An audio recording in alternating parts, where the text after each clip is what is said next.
Hello. Oh, great. Hi. Thank you all for coming. My name is Hillary Lewis, and I'm the Steel Director at Industrious Labs. I'm happy to have everyone here today for a panel discussion about the health and climate impacts of the potential sale of U.S. steel. This conversation is very timely with recent announcements of the first green steel investment in the United States just 2 weeks ago from the Department of Energy, with Japanese Prime Minister Kishida's official state visit happening this Wednesday, and with the U.S. Steel shareholder vote happening this Friday. This event is co-hosted with the Sierra Club and Mighty Earth, and I'm honored to welcome you all here today on behalf of all of our organizations. U.S. Steel is one of just 2 steelmaking companies left in the U.S. that still uses coal-based furnaces. As a brief reminder of the steelmaking process, today 70% of steel globally is made in blast furnaces. Blast furnaces make iron by reducing iron ore with cooked coal, also known as coke, that is then processed into steel. This centuries-old technology releases enormous amounts of both climate and health-harming pollution and is responsible for approximately 11% of global emissions. And just for context, the United States as a country is about 13%. U.S. Steel's singular footprint is also significant. Its operations emit over 19 million metric tons of CO2e annually, which is equivalent to about 5 coal-fired power plants, and thousands of tons of hazardous air pollutants that disproportionately harm American communities of color and low-income communities. U.S. Steel currently operates 2 blast furnaces in the Mon Valley near Pittsburgh in Pennsylvania and 4 blast furnaces in Gary in northwest Indiana. In addition, they own and operate the biggest coking plant in the U.S., which is also in the Mon Valley in Pennsylvania, which produces about a third of all coke made in the United States. U.S. Steel also owns a mini mill in Arkansas, as well as a number of smaller steel-related facilities. For the purposes of this conversation, though, we're mostly going to be talking about their steel-based assets. I also want to note that U.S. Steel announced plans to indefinitely idle its blast furnace at Granite City Works in Illinois in November 2023. The lack of investment at this facility is putting over 1,000 jobs at risk and must be addressed in the context of this sale. Unfortunately, lack of investment is a theme for U.S. Steel, and not just in Granite City. In the shadow of major investments announced globally and in the U.S. to transition the industry to fossil-free steelmaking, U.S. Steel has yet to make any meaningful investments or plans for investments that would remove fossil fuels from its iron-making operations. Zeroing in on the sale, I also wanted to remind everyone about the general timeline and status of the U.S. Steel sale. In August 2023, U.S. Steel announced that it would begin a strategic review process after receiving numerous unsolicited bids for part or all of the company. Cleveland-Cliffs quickly followed by announcing that it had made a private offer to buy U.S. Steel in July of the same year that was rejected. U.S. Steel offered companies globally the opportunity to submit proposals as part of the review process. In December 2023, the board concluded the strategic review and announced that it would move forward with an offer from Nippon Steel, a Japanese steel company that already had a small footprint in the United States. The deal is valued at approximately $14 billion, far more than the trading value of the company at the time of the announcement. So far this year, the public conversation about the potential merger has focused on concerns about national security and jobs. I also want to acknowledge that Cleveland-Cliffs has the exclusive support of the United Steelworkers that represent thousands of U.S. steelworkers. The Sierra Club, Mighty Earth, and Industrious Labs support American steelworkers in their efforts to ensure that all existing labor agreements are upheld through any transaction and see our efforts to bring climate and health into the conversation as complementary to their demands. In response to steelworker and foreign ownership concerns, President Biden announced that he opposed the deal in March 2023. He said, and I quote, "It is important that we maintain strong American steel companies powered by American steel workers. I told our steel workers I have their backs, and I meant it. U.S. Steel has been an iconic American steel company for more than a century, and it is vital for it to remain an American steel company that is domestically owned and operated." However, the deal is moving forward and is currently undergoing review by the Committee on Foreign Investments in the United States, CFIUS, and the Justice Department, which is investigating the deal for antitrust concerns. Nippon Steel and U.S. Steel maintain that the deal is expected to close in early fall, while some analysts believe that it will not close until after the election. Because of the huge toll that coal-based steel making takes on both climate and health, it is critical that these concerns play a central role in discussions and decisions around the future of U.S. steel. These facilities badly need investment, but what investments will companies make? Importantly, any company can invest in cleaner steelmaking alternatives. However, none of the parties involved have provided concrete plans to do so. In light of these concerns, and following President Biden's announcement, a coalition of climate, environmental justice, and consumer advocacy organizations sent a letter to the Biden administration urging them to evaluate potential mergers and acquisitions in the domestic steel industry through a health and climate lens. The implications of any potential deal touches both the president's climate goal of achieving 50 to 52% reduction from 2005 levels in economy-wide net greenhouse gas pollution in 2030, and the environmental justice goal of ensuring 40% of the overall benefits of certain federal investments flow to disadvantaged communities that are marginalized by underinvestment and overburdened by pollution. The letter, which is available in the room and also online, outlines the general principles and commitments necessary for a climate and health-aligned deal. I'm excited now to welcome energy reporter and author of the daily Generate newsletter, Ben Gieman from Axios, and our panel. Thank you. Thank you so much. Can everybody hear me? Great. So yes, as Hillary said, I am Ben Gieman. I am an energy and climate reporter with Axios. And as Hillary walked us through, I'm really excited about this discussion because I think it's super timely for the reasons she mentioned. And I think this is just such a crucial story from a climate standpoint, from an environmental health and justice standpoint. It's a crucial story from a geopolitical standpoint and from a labor standpoint as well. So for all those sort of interlocking reasons, I'm really psyched to introduce our panel. I'm going to introduce them one at a time. They're going to give a little bit of opening remarks, and then we'll move on to some questions, both from myself and from the audience, and hopefully we'll have a good and freewheeling conversation. So our first panelist is Yang Quan, who is the Senior Policy Advisor in the Industrial Transformation Campaign at the Sierra Club, where he has a major focus on steel and also has deep experience and knowledge of the trade and industrial policy landscape. So with that, let's have a few opening remarks.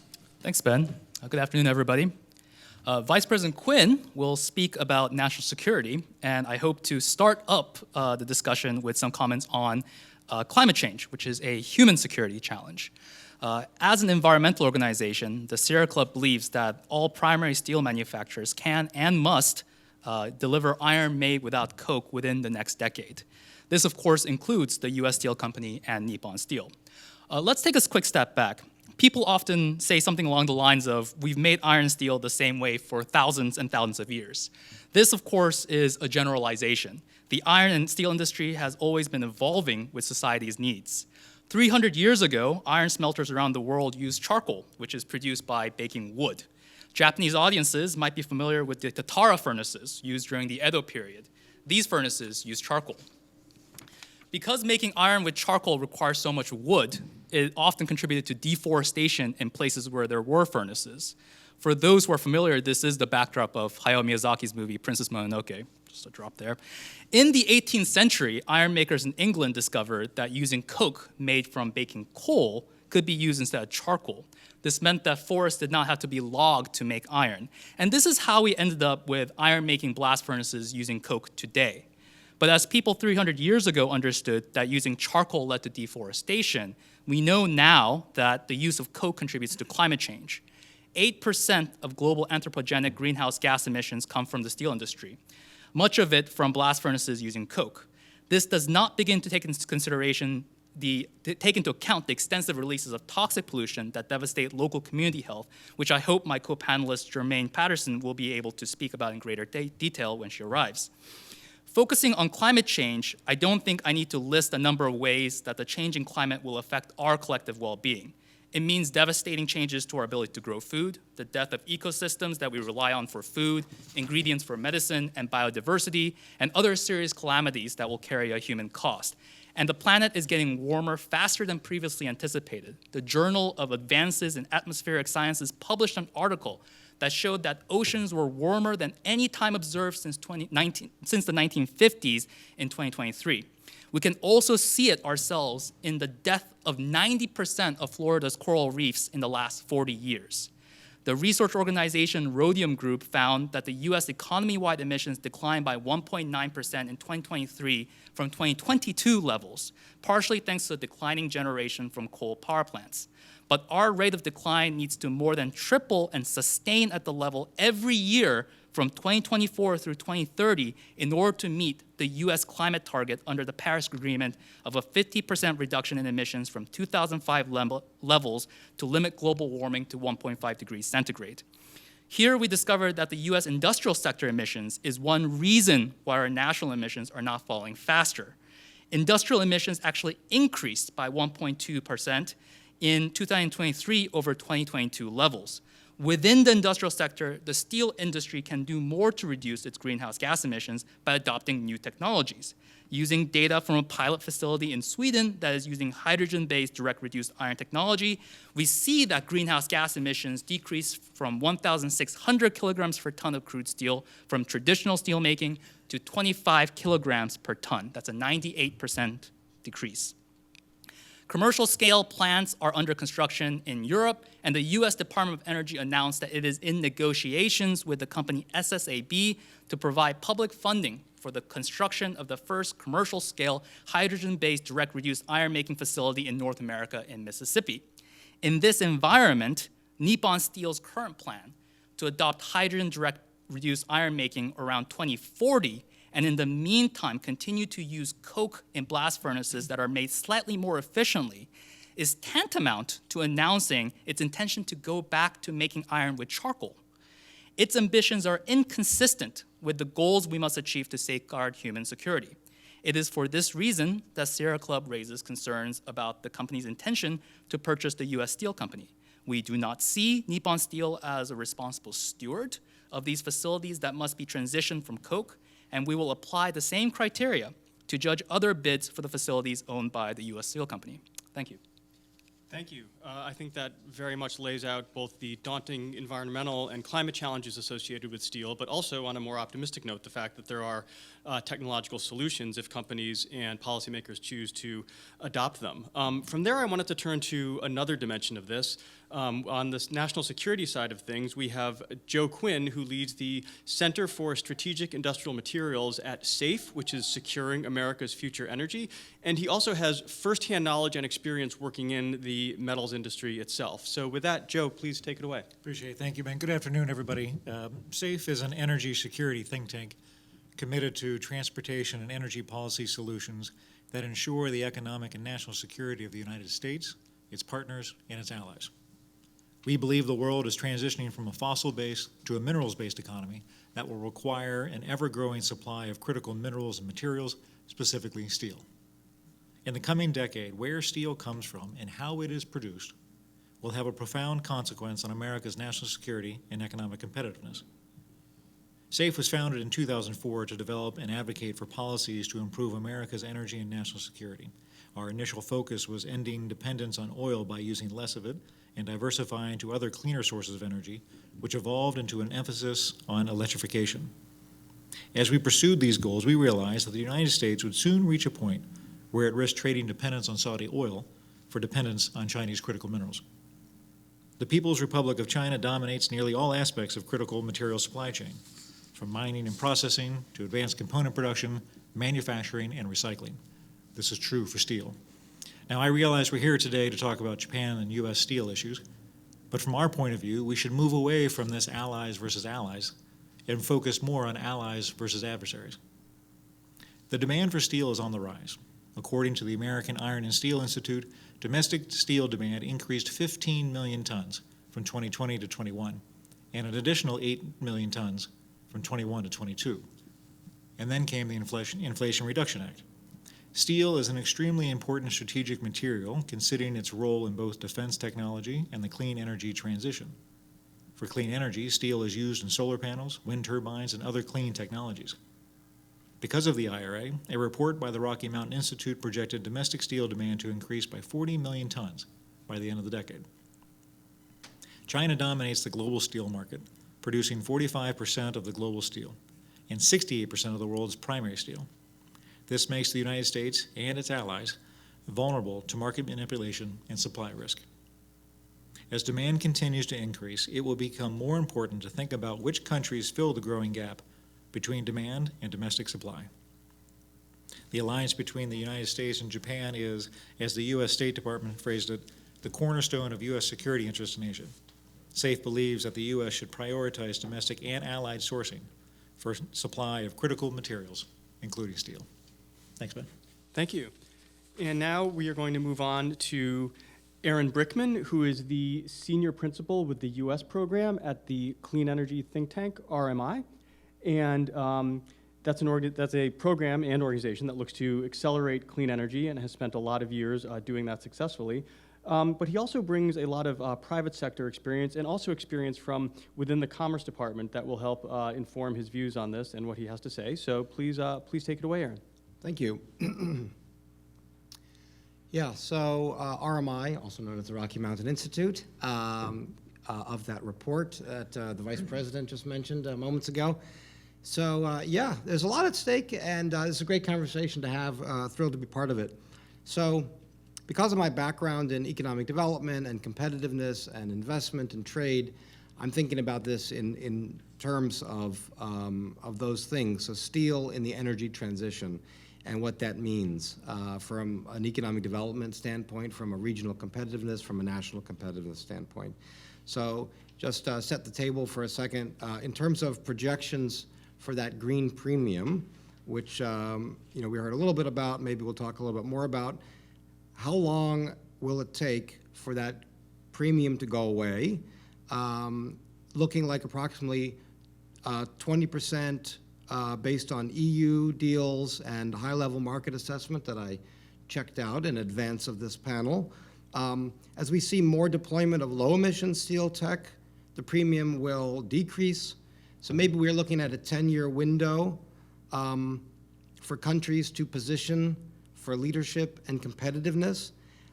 But that window and the premium and its lasting effect, that'll vary and be regionally dependent.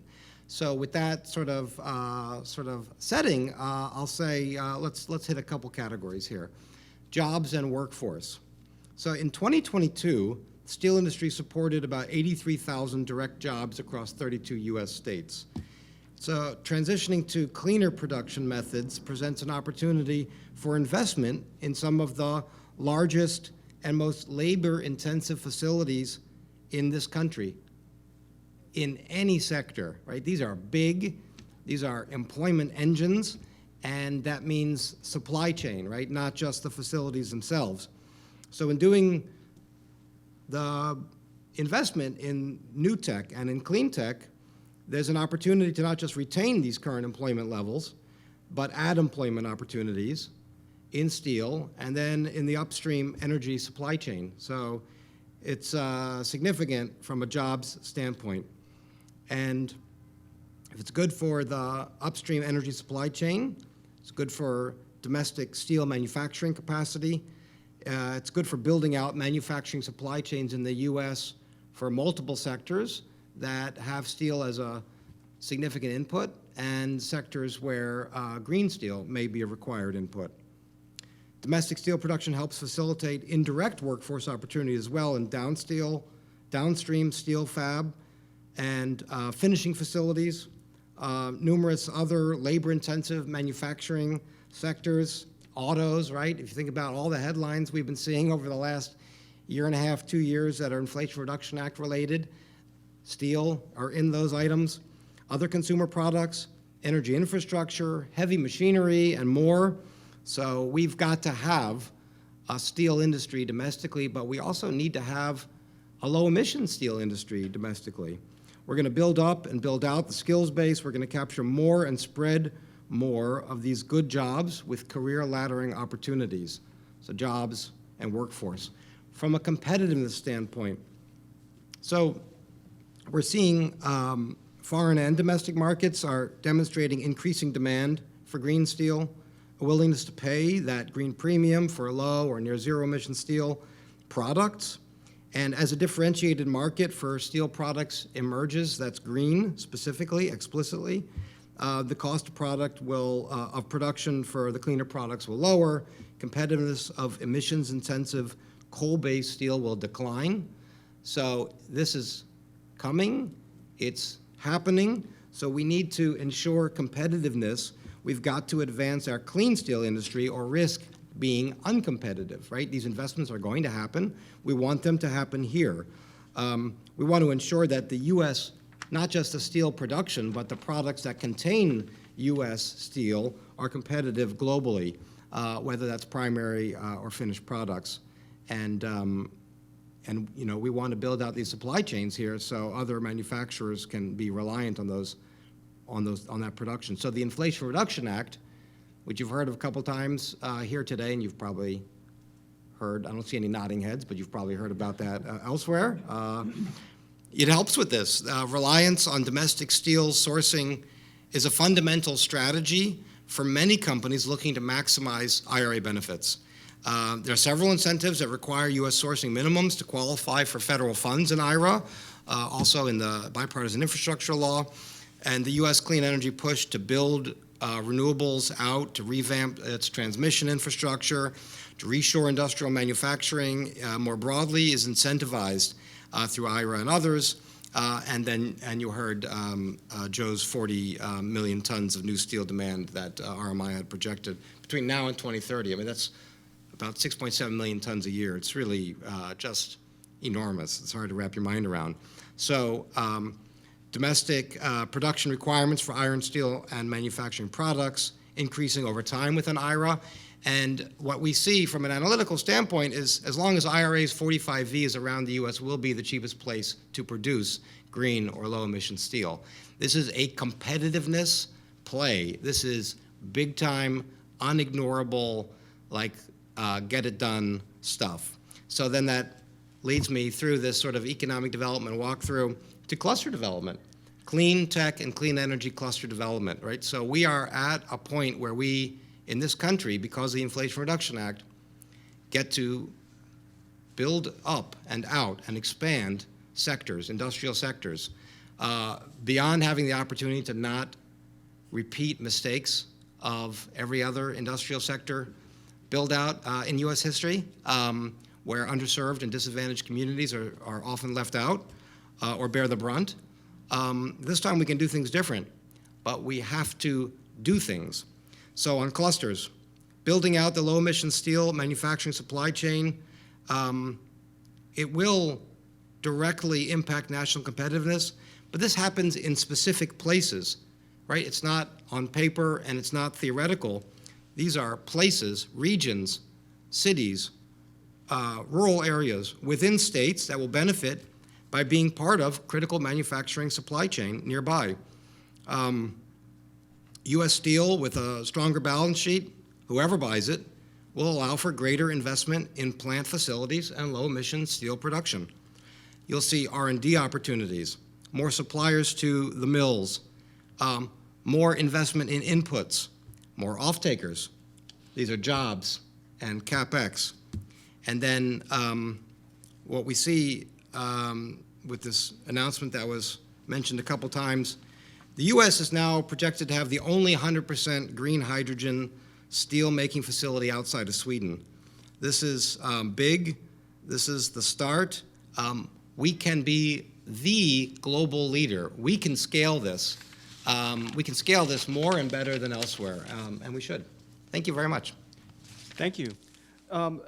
So this, I think, sets the stage for some questions that I have, and I think perhaps the audience will have really nicely. So thank you all for your comments. The letter that's on the table over there from a number of different organizations calling on the Biden administration to evaluate this potential sale of U.S. steel through a climate and health lens. Can any of you walk us through what that would mean in sort of practical policy terms? You know, what are the sort of perhaps levers through which I suppose what type of glasses could the administration wear to actually bring that idea into reality, to sort of look at it through that lens? Well, I guess that's something that maybe I can start, and perhaps I can also pass to my co-panelists. I think the lens that we would like the administration to take is consistency with its own policy stances. So the administration has a goal for the U.S. to reduce greenhouse gases alongside the Paris Climate Agreement. So that is a goal that they should weigh these investments towards. The administration also has a goal to ensure that 40% of federal investments are going to disadvantaged communities who are historically been disadvantaged. Now, this is like the investments in Granite City from whoever or other U.S. steel facilities isn't necessarily a federal investment, but I think whatever does happen needs to be consistent with this commitment by the administration to take care of these communities that have been left behind through both legacy pollution and also deindustrialization over the past decades. So all we're asking, I think, through that letter is that the Biden administration stay committed to the promises that it had already made and view these investments through that same consistent criteria. Do the processes, well, everyone should weigh in on that as they will, but one quick clarifying question was, do the current processes for evaluating such a large sale to a foreign buyer, whether it's the CFIUS process or an antitrust examination, do any of these processes formally allow for that climate and health lens to be sort of brought to bear on the evaluation? Not to my knowledge. So if that's, does it then become something of a, and I guess this is perhaps one of the reasons we're discussing this here and one of the reasons for the letter in this campaign, it sounds like this is more of a, an effort to sort of convince the administration and to elevate the importance of these topics within the kind of discussion of this, of this sale.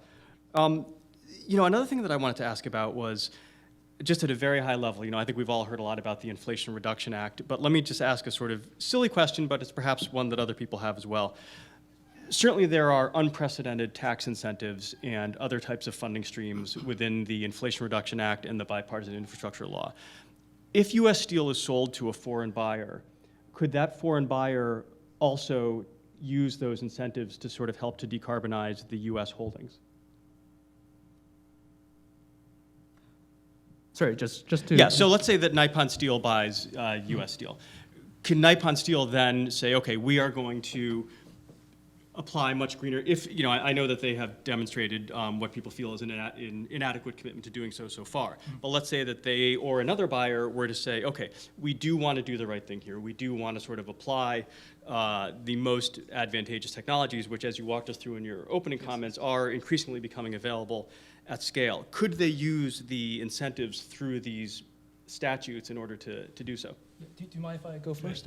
So I will note that perhaps I think perhaps it's important to bring attention to the fact that there are foreign companies who are receiving Inflation Reduction Act benefits. So for instance, SSAB, who is building the green hydrogen DRI facility in Mississippi, is a Swedish company. And it is a foreign-owned company that is receiving the benefits of the Inflation Reduction Act. Heidelberg Materials, that is receiving funding from the DOE for a project in Mitchell, Indiana, is a European company. I think it doesn't forbid Nippon Steel from being a partner with the U.S. government in its efforts to both decarbonize and to usher in a just transition. I think it is just a question of whether or not Nippon Steel is willing to do that, and I think that's like the first threshold. Yep. And what we've seen to date is that their ambitions are insufficient for us to see them as a trusted partner in that effort to date. Did you want to? Joe, did you want to say? I was gonna, yeah, just the idea these are still American facilities with American workers using American raw materials to serve the American market. So yeah, I think they would, whoever buys the facility should be eligible for these benefits. And then we talked about IRA, well, you drilled down a little bit on it. 45X, the tax credit, the 45V you talked about earlier, OSET announcement that just came out last week. Anything that has not been announced yet will probably be announced by June. The Congressional Review Act takes effect in June. So whatever's remaining is going to be a very busy 3 months. So just for our audience, the Congressional Review Act being the law that says if an administration in their, toward the end of a presidential term, if they issue a regulation close to the end of that term, that it's a statute that allows Congress without needed, in a sort of filibuster-proof way, to overturn a regulation? That's Yes, yeah. So you're looking at all the programs. A lot has been announced. A lot are still pending. I don't know if it's June 1st or June 30th, but it's going to be, it's June something or other. And so a lot is going to be announced in a hurry. Yeah. I did want to just go back to a point we heard, you know, so globally headquartered companies in America are American companies. Yeah. And of course, an American company is eligible for Inflation Reduction Act benefits and incentives. And in fact, you know, one of the good things about the U.S. has been a sort of a welcoming view and attitude towards companies because they'll set up shop here and they'll expand here and they'll employ ultimately millions of American workers. And so, yeah, this is an opportunity for Nippon Steel to acquire an asset, and then from there, what they do is what really matters, right? So, will they invest in those facilities and bring the latest tech to increase production, which is what we need, to green production, which is what we need? You know, that's what remains to be seen, and I think that's arguably, you know, what we can benefit by focusing on as part of this conversation. I wanted to take a chance to see if anybody in the audience or joining us online has any questions. Cool. Well, I will. Are there some questions online? Yeah, you guys have brought up SSAB and the issues with Nippon and Cleveland-Cliffs. Is there a steel producer out there that kind of checks all the boxes for what you're looking for an acquisition of U.S. Steel? It's a great question. If I may, I don't think we're saying that we are for any company buying U.S. steel. I think we are going to have to look at it facility by, or rather company by company. Even with SSAB's commitments with the DOE or their ongoing negotiations with DOE to receive grant funding to build this facility, it remains to be seen. We don't know the full details yet. We know that it's been announced. We know that there is an intent to do this.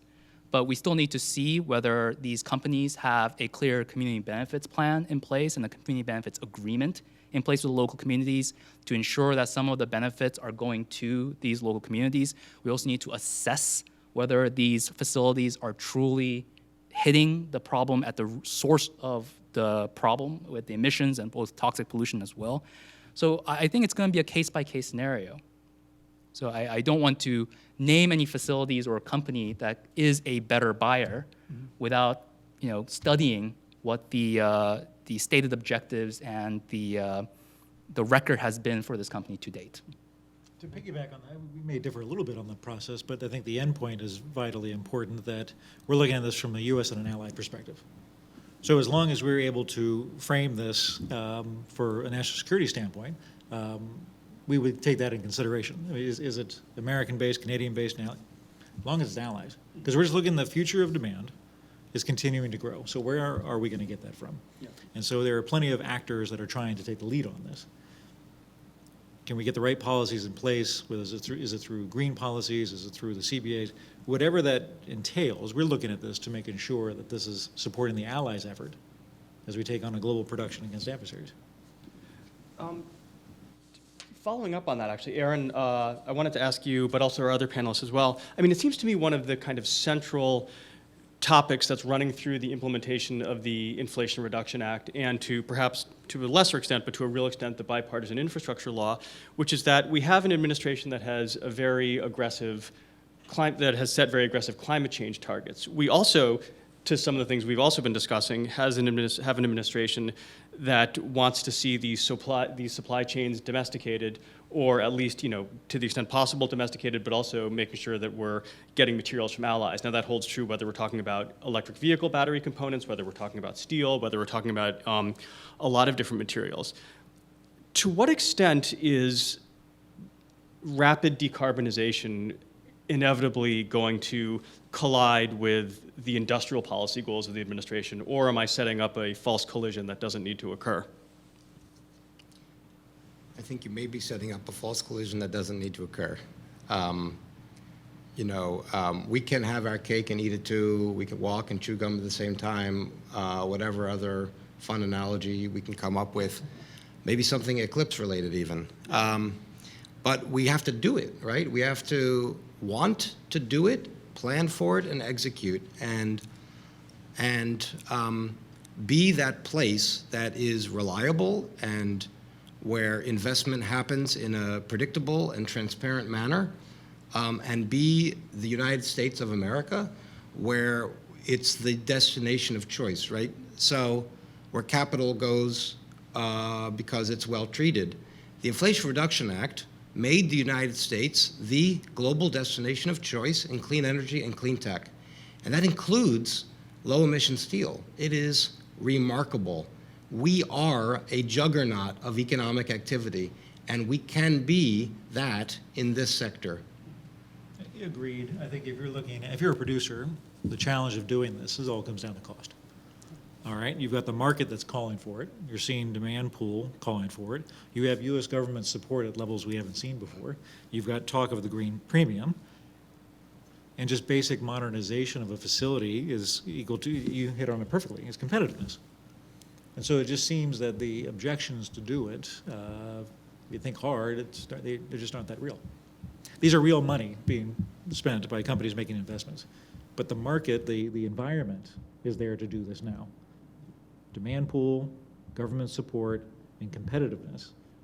The stars are aligning to do this now. One industry that's very much in the news with the transition to electric vehicles, but also just because the energy secretary is from Michigan, there's a whole lot of reasons why, you know, what the U.S. auto workers are going to do. There's a lot of reasons why the auto industry is a very important actor in a lot of the debate over decarbonization and environmental policy.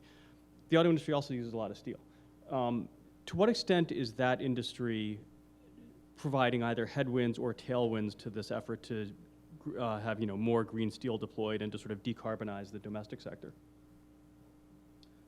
Well, if I may start, what we saw, and perhaps this is shared by some of my co-panelists, perhaps not, but what we see is this, to date, a conversation that is happening between the steel producers and the auto companies where they're slightly talking past each other, where the steel company says there's insufficient demand for green steel, while the automakers say that there is insufficient amount of green steel being produced for us to ask for these offtakes. So I think that bridge is starting to happen, and we see it in places like the European Union, where there are regulatory environments in place that forces some of the technologies to shift over, where we see even American-based auto companies making offtake commitments for buying green steel when a green steel facility comes on board. We are starting to see similar discussions, or rather American car companies based in the United States open to such conversations. But I think it's only at the very beginning stages, and I think we could see the steel and the auto companies cooperate more to make it a tailwind for offtake and production to take place simultaneously. And how about on another industry that needs a lot of steel and that there's a lot of interest in is the wind industry, and in particular the offshore wind industry. And here we have some of the largest energy companies in the world looking to develop projects off the Atlantic coast and elsewhere. Is there also a conversation there between advocates of a decarbonized domestic steel industry and increasingly feeding offshore wind and other clean electrons to the grid? I'm so glad you mentioned that, Ben. And I forgive me for like hogging the panel here, but I think there ought to be a greater conversation around offshore wind and the use of green steel in that space. Offshore wind is one of those spaces where we do need primary steel produced from iron ore that can only be produced from, currently being only produced from blast furnace, basic oxygen furnace process. It cannot be really supplied from electric arc furnaces due to yield strength, Young's modulus, nerdy stuff that I can't go into right now, but it is absolutely a technological requirement that it be produced through these specific processes. It is a space that could really generate demand for green steel and DRI. I think there are also certain requirements around the transport that also forces some of these green steel facilities to be located in places where offshore wind facilities might be installed, which also creates new opportunities for economic growth. So I think it is a space where we hope that in the United States there might be more conversation around. Currently, we get a lot of the offshore wind pylon components from Europe because they have a supply chain in place, but I think that could easily be substituted by US production. Thank you. Oh, yes, great. I was told by the organizers it was okay to use this one. Absolutely. Yeah. So apologies, didn't mean to hijack the panel. You asked a direct question about sort of the legal basis for what the environmental groups are asking. And I think it's important to note that the CFIUS statute is part of the Defense Production Act, which defines national security extremely broadly, including energy security and sort of maintenance of workforce. And so I think that, and then to add to that, and President Biden in 2022 made an executive order that said that the CFIUS mandate should be interpreted broadly to think about sort of economic security, climate issues as well. So I think that what the groups are asking, and this is not to put words in the Sierra Club's mouth, but I think what they are asking is that the administration just follow the letter of its own executive order and think broadly about the implications of the merger. So just thought I'd throw that out there. Fascinating. Thank you. Todd Tucker from the Roosevelt Institute. Oh, yeah. Thank you. Another dimension of this that I wanted to ask about is, we've been talking a lot about the Inflation Reduction Act and the sort of ability of that law to sort of move green steel forward. Is there a subsequent role for Congress that any of you see, right? I mean, should we look at it as the executive branch has all of the tools that it's going to need and it's just a question of political will and pressure, or is there still a role for Congress here in moving green steel forward? Oh, I think from the appropriation standpoint, yes, from the appropriation standpoint, Defense Production Act was mentioned. That needs to be continuously funded. So there's clearly an easy way. There is an A way to do it that way. There may be some other legislative angles, but just thinking through the fastest and most efficient, we're seeing Defense Production Act as the answer, as long as it's funded. Yeah. So from an appropriation standpoint, yes. Aaron, a question I wanted to ask you about was, a big focus or one of the focuses of this administration and just a lot of discussion in general. In fact, there's a new interesting research initiative that I was just writing about looking at the fact that you've got a lot of communities in the U.S. that are highly reliant upon either fossil extraction or use, and how those communities can continue to thrive or at least not be put at risk by energy transition. You mentioned the many economic opportunities around a cleaner steel industry. To what extent would that clean steel industry be using the same workforce as the traditional steel industry? I mean, potentially to a great extent. What places need in this moment is an economic development strategy that directly addresses how the energy transition may be impacting, and I don't mean that in a negative sense, but there are economic opportunities, there are positive, and there are potential negative implications, and it's not a snap of the fingers, but it can be gradual. So if as your city, state, county, or region does not have a comprehensive economic development strategy that directly addresses the energy transition, then that's an oversight, and it needs to be addressed. But it's through such a process that places can determine their clean tech and clean energy competitiveness, which sectors, and these are some of the fastest growing, surging industries in America right now, which of these sectors will make the most sense for a place and why, and that will dictate some of that place's, city, state, county, or region's economic development strategy, their key and priority sectors for attraction, what economic incentives may or may not be offered. So, I would say, you asked this question about Congress, but, there are also roles that governors can play. Governors are the economic development leaders in their states. And many states in the U.S. are world-class in terms of building out industrial sectors through business attraction, retention, and expansion. And that oftentimes includes provision of incentives. And so making the most of those taxpayer-funded incentives at the state level will pay significant dividends in the energy transition and allow states to sort of moderate their exposure, maximize the benefits, and minimize any potential downfalls. Oh, please. Yeah, if I may add on to what Aaron was saying, the DOE grants that we kept referring to earlier throughout the panel and our discussion, like part of the community benefits that these companies that are receiving these federal grants can offer is workforce training in partnership with unions and labor unions. And my friends here in the room from Blue Green Alliance can give you the exact number on how many grant projects already have partnerships with unions. But I think that is one way we overcome some of the gaps that may exist in the new technologies and the labor requirements there and the existing technologies and the current labor force that we have. So I think that's a great space where it offers a pathway for the federal investments to also support this workforce development that occur. And if I may just quickly touch on your earlier question on what Congress can do, I do want to remind audiences and the panel here that the IRA funding sunsets eventually. There is an end to this, and it is on Congress to renew that funding, those programs, those resources that have been made available to workers, to the communities, or rather to those facilities to give to the workforce and to communities. I think it's on Congress to really renew that and to give these programs that are successful a pathway to continue supporting the industries as this transition happens over and beyond 2030.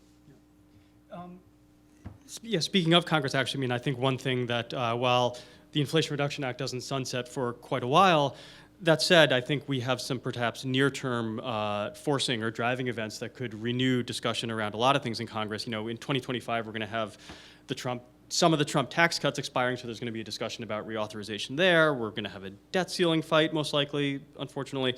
There's going to be a lot happening on Capitol Hill in 2025, and so I guess I would wonder, is that going to be a sort of venue for help, getting some of these things through Congress, or at least having them in the mix when these discussions are happening? Yes. Yeah. Our plans already underway to make. Yeah. We're just a stone's throw from the headquarters of the Chamber of Commerce and a lot of other, the business roundtables here in DC. There's a lot of very powerful sort of K Street business organizations. There's obviously a coalition that already exists and that is well represented here today, trying to push forward decarbonization of steel. Are there any other actors, perhaps the ones I just mentioned, perhaps others, that right now we should be looking at more that are either potential people that could, I suppose, join the team on some level, or I guess I should ask just, more bluntly, is the Chamber and the Business Roundtable and the other K Street powerhouses playing a constructive role on any of the sort of goals we've walked through, whether it's on the security side, on the economic side, or on the carbon side?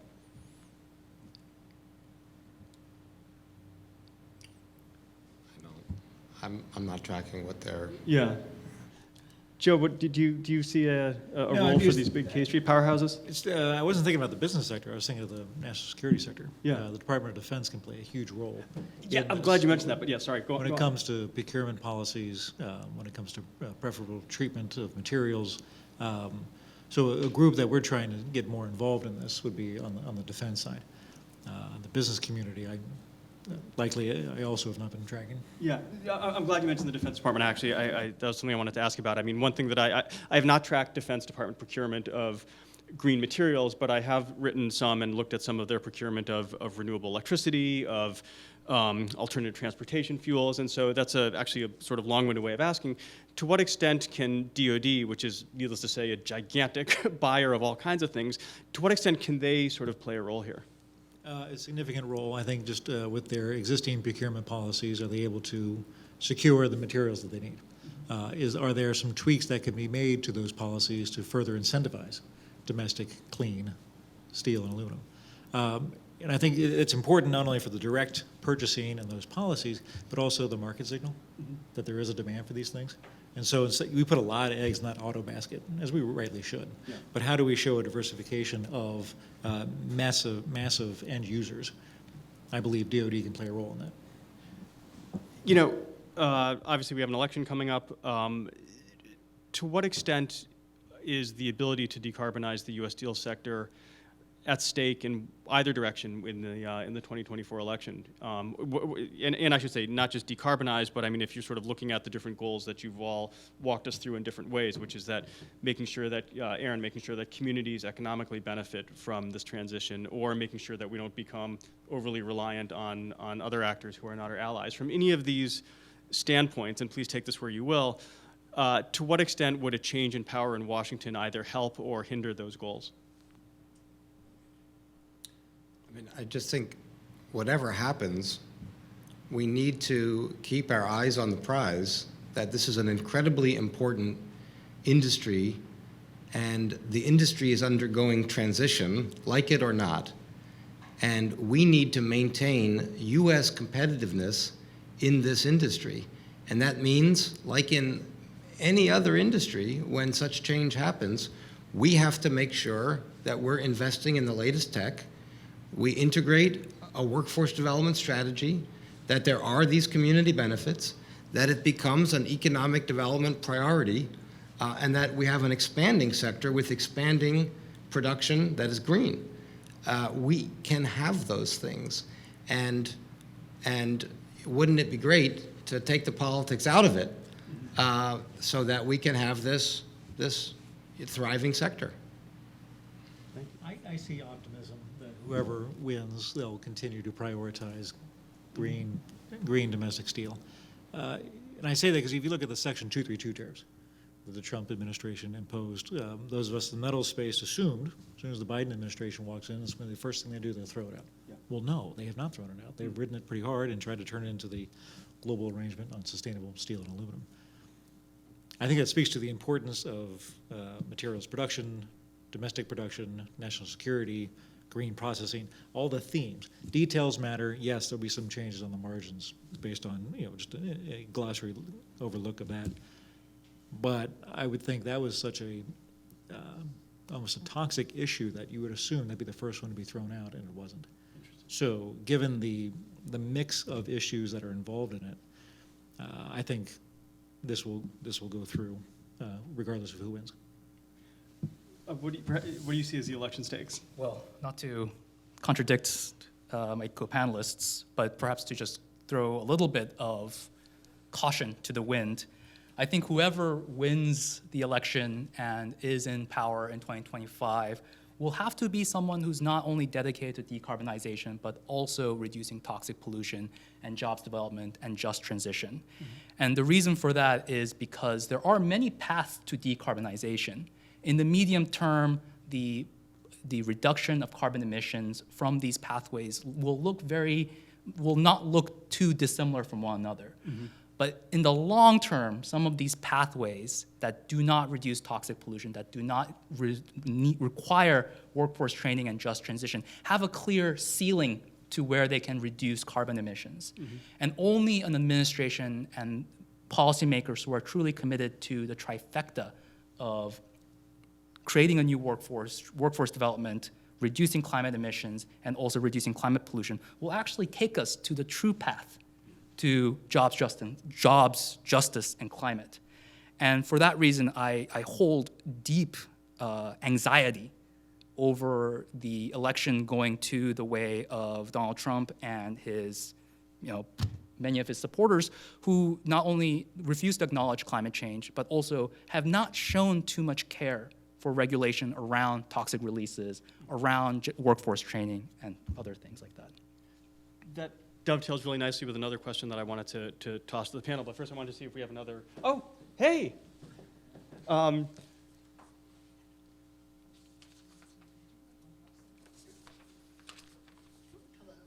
I am now excited to introduce our final speaker.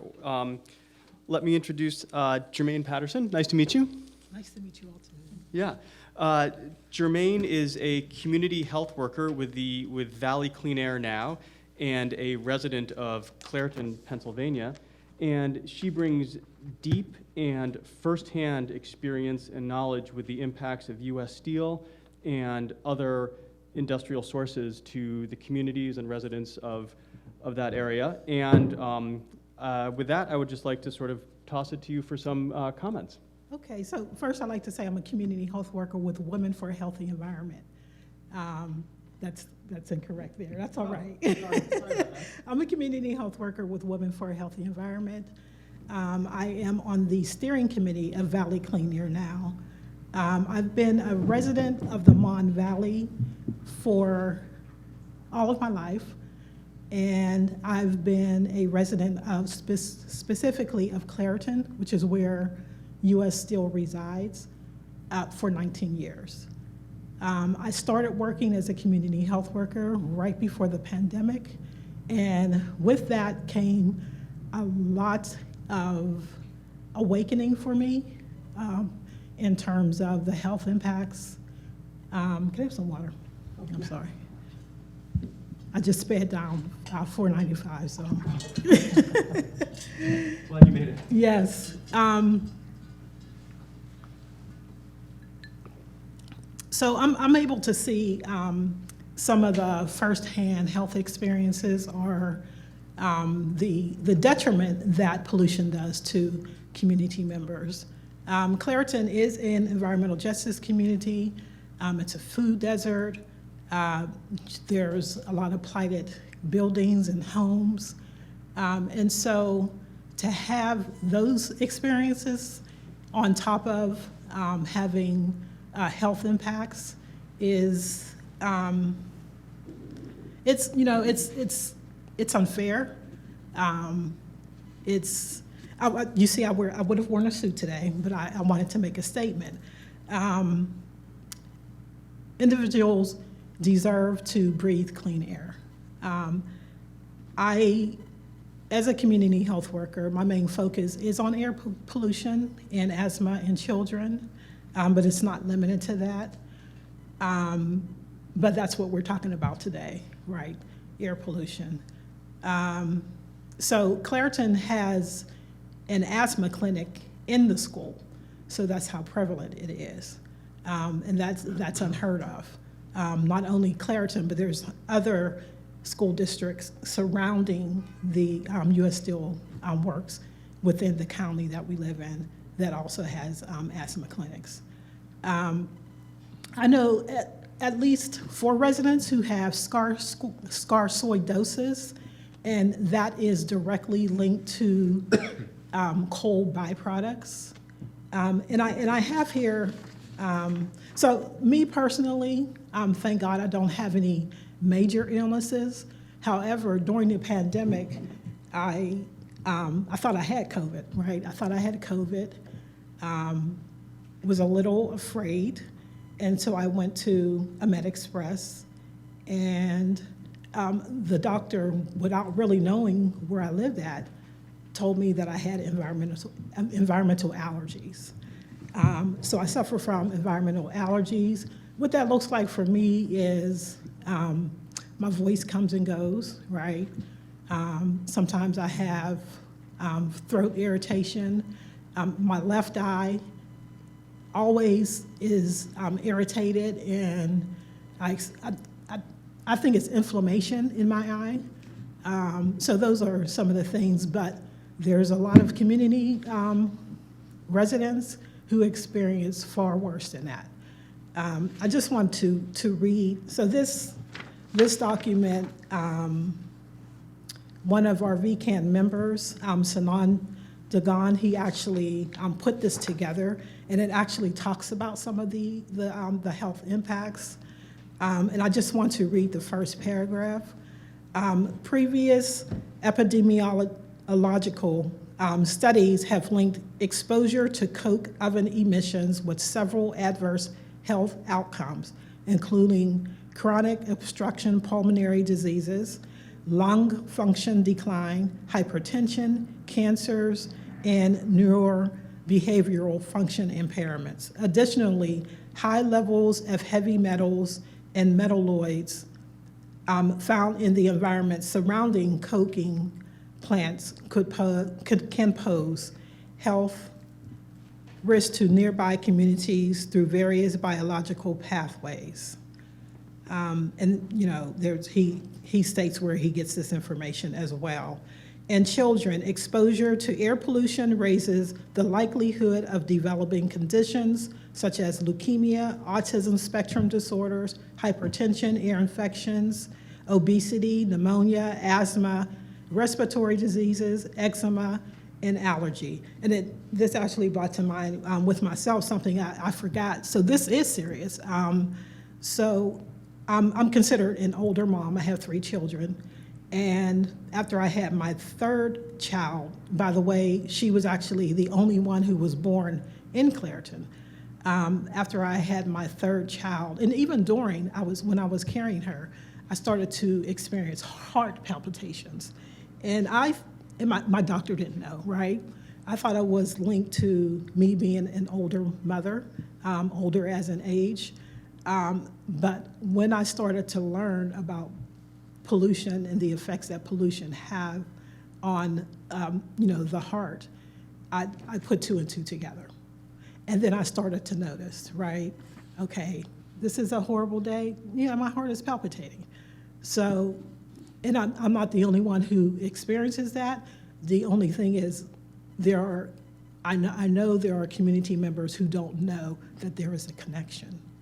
And that's the sad part, that there's a lot of illnesses and ailments that are linked, but people aren't aware of it. And that's what, organizations are trying to do, like Women for a Healthy Environment, like Valley Clean Air Now. We're trying to educate the community in terms of the health impacts that they are experiencing or linked to, being surrounded by the industry. And it's not being talked about, the health impacts, not only to the community, but workers who are coming from outside of the community, working. So, it's about people's health, not just, those who are in the community. Thank you. Given the problems, the health effects that you have seen and the health effects that others in the community have seen as well, has U.S. Steel been responsive or acknowledged these impacts? And what has been your interaction with them? And to what extent? So let me start there. I would say no. No, because acknowledging it would be admitting, right?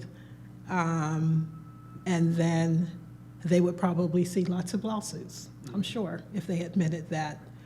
They do things like paint the schools and, very small, minute things. And they pay to pollute, basically. VCAN, Valley Clean Air Now, we have done air filter distributions to community members, and we continue to do that.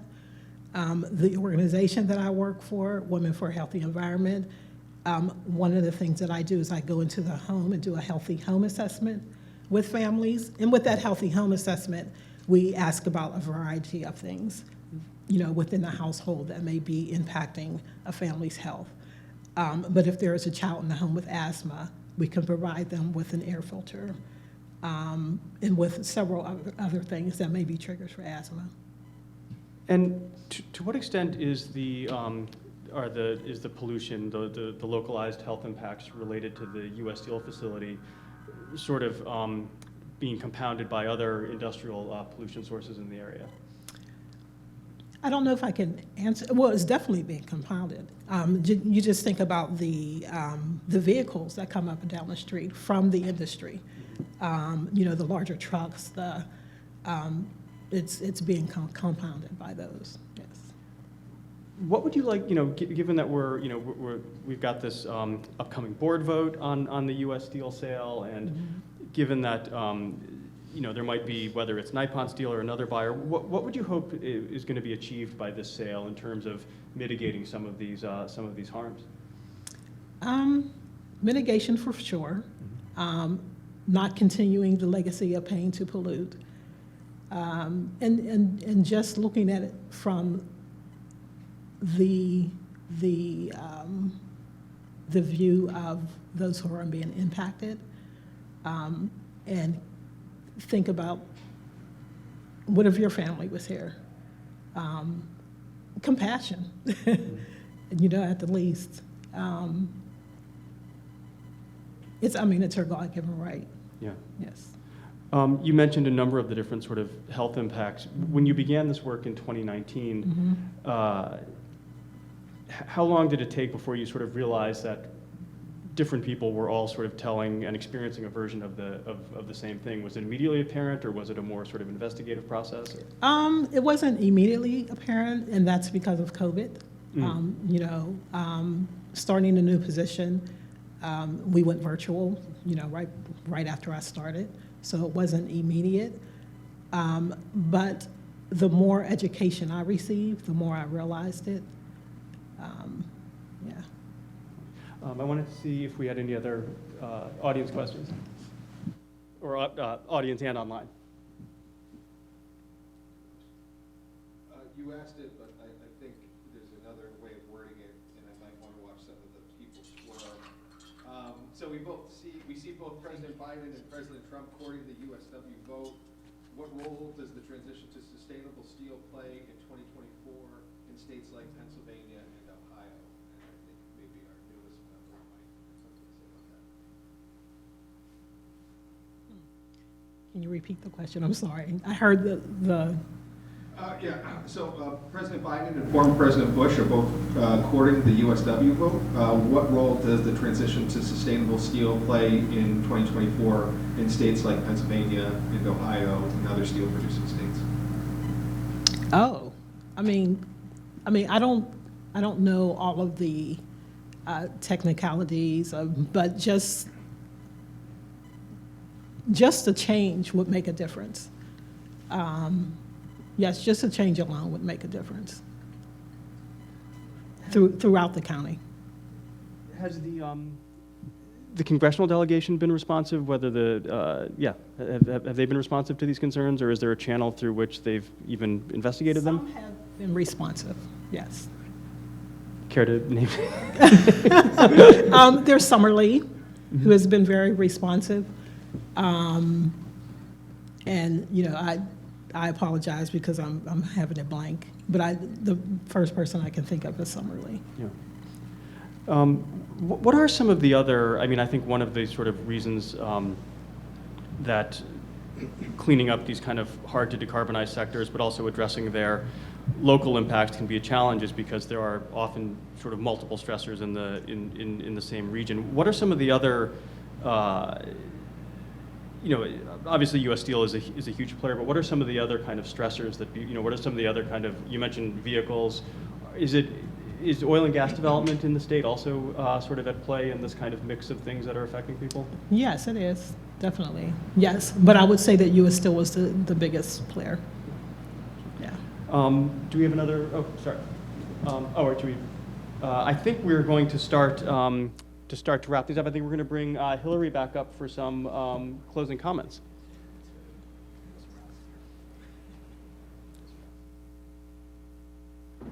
Thank you. Thanks to our wonderful panel. This was a great conversation.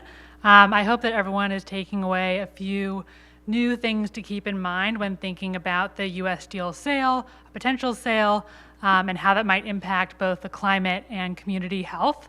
One of the things that I heard a lot about was how this also impacts competitiveness. So thinking about climate and health, often we think about costs, but this is actually an opportunity for the U.S. to have an advantage in the global market and bring a product that people are willing to buy at a higher price. So this is an opportunity for us to continue to invest in communities, grow our economy, and clean up the air all at once. I did want to add that there are some upcoming events. So as a plug, at the end of the week, there's the vote by U.S. Steel shareholders, and there's going to be a concurrent event with advocates from the Pittsburgh area that are hosting a people's vote outside of the U.S. Steel headquarters in Pittsburgh on Friday at noon. So I'd encourage everyone to tune into that. And I also wanted to remind everyone that you can find a copy of the letter that was sent to the Biden administration online and in the back of the room. And again, I just wanted to say thank you to Jermaine and Aaron and Joe and Young and Ben for this great conversation. And I hope everyone has a great rest of their day. Thank you.